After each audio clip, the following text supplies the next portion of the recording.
उस रोज हम उनको छोड़ देंगे कि रूए जमीन पर फैल कर एक दूसरे में घुस जाएंगे, और सूर फूंका जाएगा तो हम सबको जमा कर लेंगे, और उस रोज हम जहन्नम को काफिरों के सामने लाएंगे, जिनकी आंखें मेरी याद से पर्दे में थीं और वो सुनने की ताकत नहीं रखते थे। अब क्या काफिर ये ख्याल करते हैं कि वो मेरे बंदों को मेरे सिवा अपना कारसाज बनाएंगे तो मैं खफा नहीं होऊंगा?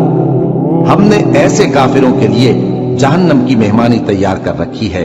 कह दो कि हम तुम्हें ऐसे लोग बताएं जो अमाल के लिहाज से बड़े नुकसान में हैं। ये वो लोग हैं जिनकी दौड़ धूप दुनिया की जिंदगी में बर्बाद हो गई और वो ये समझे हुए हैं कि वो अच्छे काम कर रहे हैं। ये वो लोग हैं जिन्होंने अपने परवरदिगार की आयतों को न माना और उसके सामने जाने से इनकार किया, तो उनके अमाल जाया हो गए। सो हम क़यामत के दिन उनके लिए कुछ भी वजन कायम नहीं करेंगे।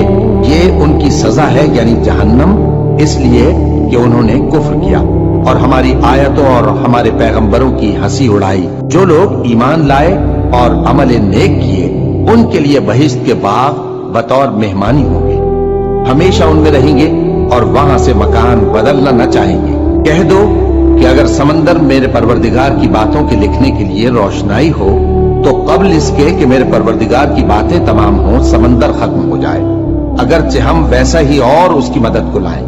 कह दो कि मैं तुम्हारी तरह का एक बशर हूं, अलबत्ता मेरी तरफ वही आती है कि तुम्हारा माबूद वही एक माबूद है।